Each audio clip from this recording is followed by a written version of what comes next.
Welcome to Pie's Bakery. We hope you have a wonderful stay. Hello everyone and welcome back to another Marvel Rivals ranked recap. It's been a while.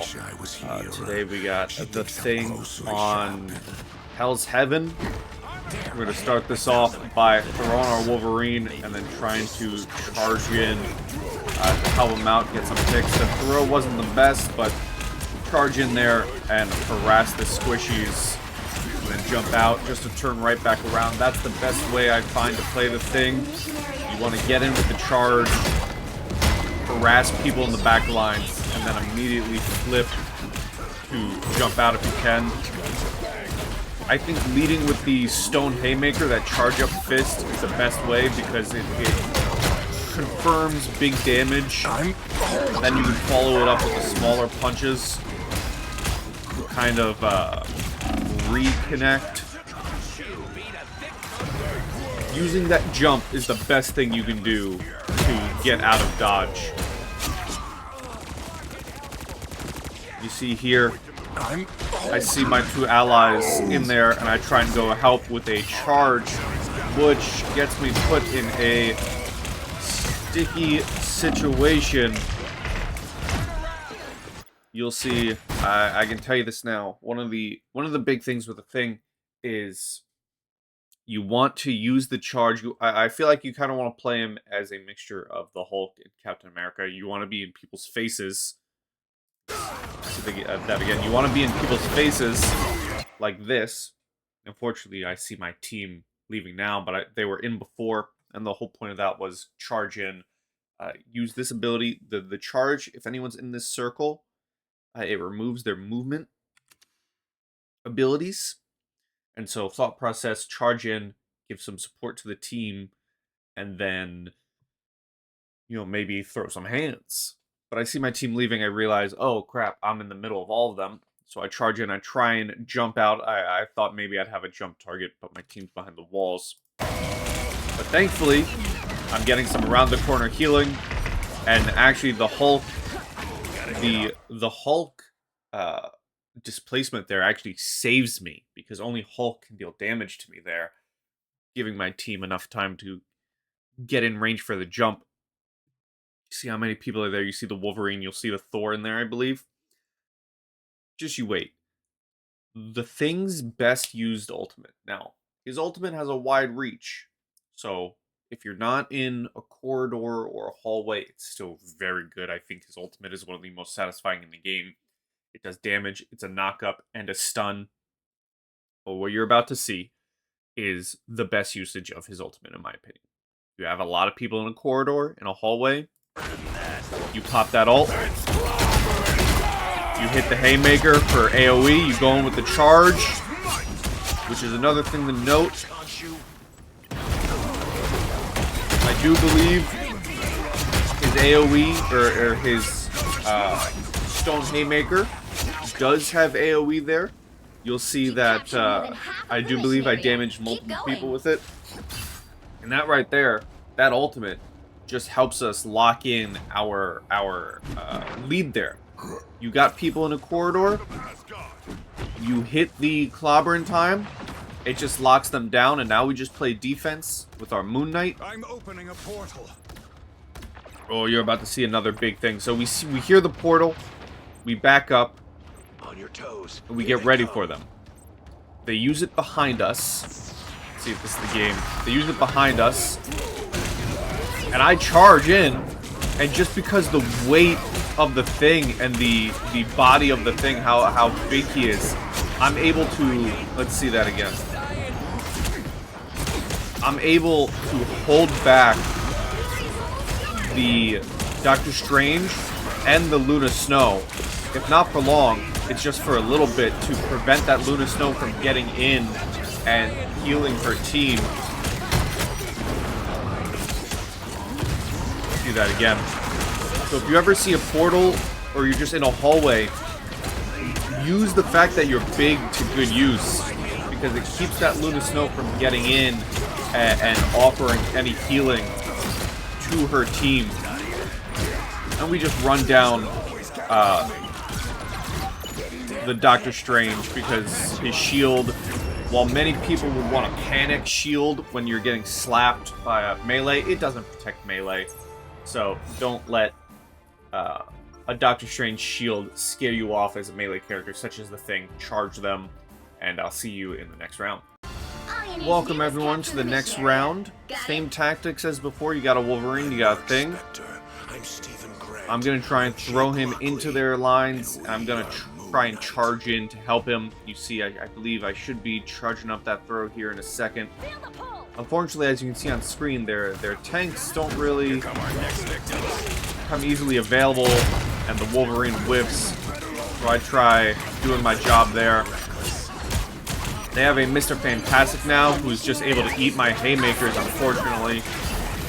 I'm trying to provide support where I can, but they pop all their ults. I'm trying to hold off the Dark Child, but it isn't enough. Especially with Thor falling there and being the solo tank now, it's just their team is able to obliterate us quite quickly. The Thing is one of those characters where if he's on his own tank, you really need support from your team. Otherwise, he might struggle. He is also, and I'm gonna pause here. The reason I say he's like a mix of Captain America and the Hulk is, like the Captain America, you have a lot of harassment ability. You have a lot of ability to be in their back lines and just punch their supports and take them out. But he's like the Hulk in that if you do get stuck in and you have no way out, and I'm sure many Hulks are good at countering this. In my experience, not so much. If you get really stuck in as a Hulk, it's very easy to burn down, which I have a reason to believe is why they swapped off Hulk in this game and instead went for a more damaging DPS Vanguard, well, quote-unquote Vanguard, with the Mr. Fantastic here. Oh, that would be a good position for clobbering time. Thankfully, we did get everything off with the Thor.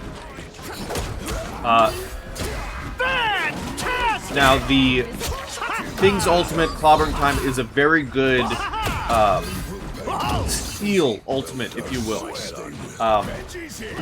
My ultimate, while it wasn't on purpose, my ultimate was able to remove some of the dash and safety abilities from some of their team, which gave the Thor the ability to ult his while they were distracted with trying to protect from mine. And I think, personally, the Thing has one of the best team-up ults. You see, I try and focus down that magic to get them off our lines, but it just doesn't work, so I hit my attention on Doctor Strange, who's up in our faces. You want to use that jump to the best of your ability. That jump gives damage reductions. When you see a fellow tank, DPS, or healer, I personally like using it on the tanks and healers if they're in line of sight. You want to use it to jump to them. It gives both you and your ally damage reduction. You can see we fall back here to try and gain space. With all our team here, we try and go in as a team instead of one by one, which you want to do. But they just push forward and rush us.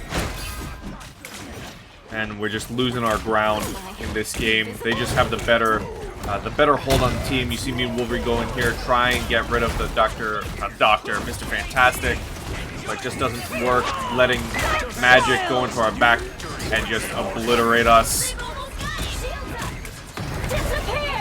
And I'm trying to do work here, but the Sue Storm ultimate, I try and wait it out to get my ultimate, which doesn't really hit much. I try and turn on the Cloak and Dagger, but they're just able to get ult. This map and this space is just an ult fest.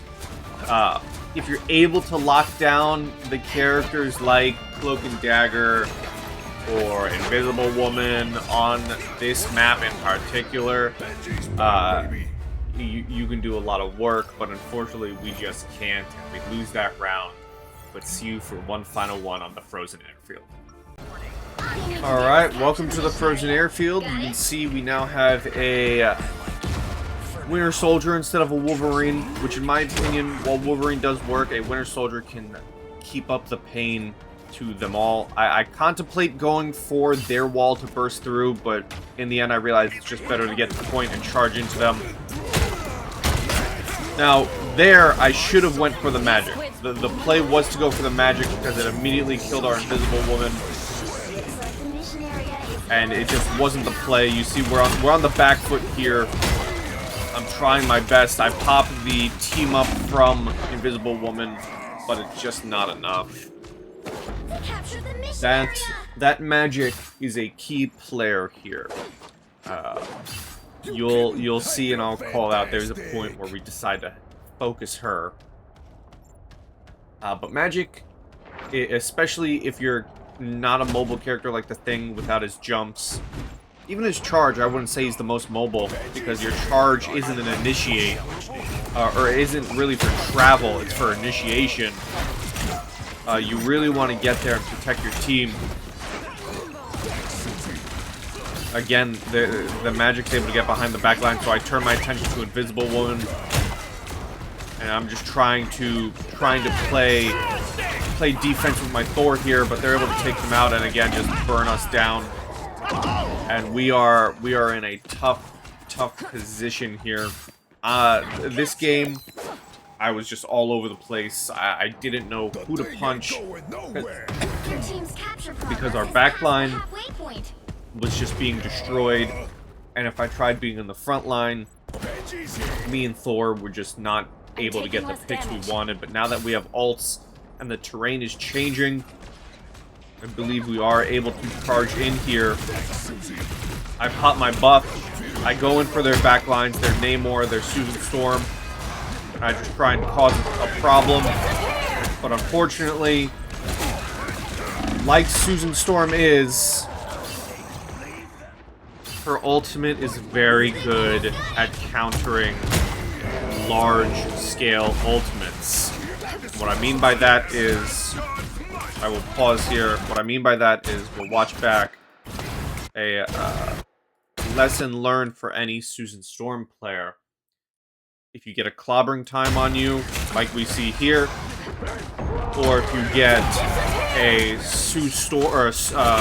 Storm ultimate, or a Moon Knight ultimate, just like you saw there, your ultimate's really good at preventing damage. Her ult prevented me from removing their Namor. But now I'm able to get in their backlines, distract their healers, letting our team get picks. And that's another tip I want to give to healers. Yes, a big rock man might be in your face, but when you're Cloak and Dagger or Invisible Woman especially, don't be afraid to play aggressive. An aggressive healer, jumping past, moving past the tank can mean the life or death of your team. So you want to be a little aggressive, especially if it's just a tank in front of you. We hear they're opening a portal. You can see all of us looking around. If I'm not mistaken, they portal behind us, and I get ready for it. Yep, I charge directly into it. And I'm able to take out their magic, which is huge. After that magic death is when we realized, hey, we should start focusing her, because that's their winning combo. Without their magic, they don't have the most damage in the world. Again, he's trying to shield, but unfortunately for him, the shield does not protect him from stone haymakers.